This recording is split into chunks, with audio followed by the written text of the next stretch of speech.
Hello bachcho. So the question says the angle of incidence for a ray of light at refracting surface of prism is 45 degree.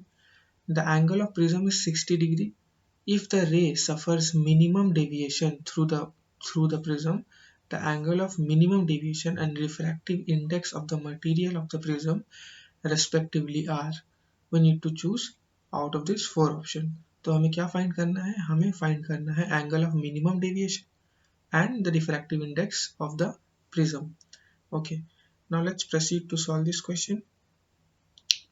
तो हमें क्या दिया गया है? We are given the angle of prism is 60 degree और हमें दिया गया है कि जो angle of incidence है which is equal to 45 degree. Okay, now हमें ये भी बताया जा रहा है the ray suffers minimum deviation through the prism. तो for minimum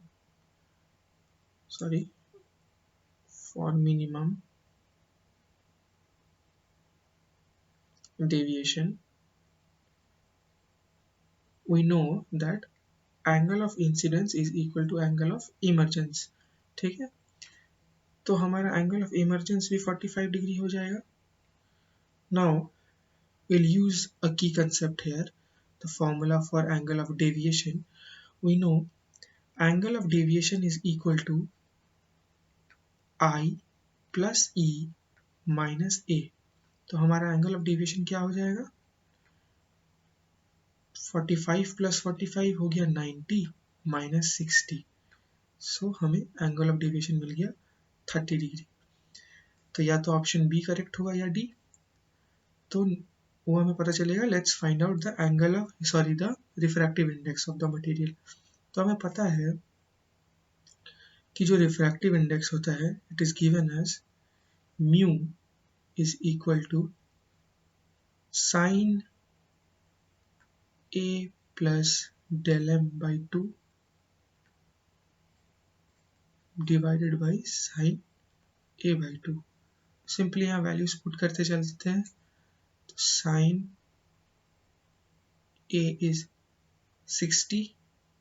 60 plus 30 divided by 2 divided by sin 60 by 2 is sin 30. तो ऊपर में आ जाएगा sin 45 by sin 30.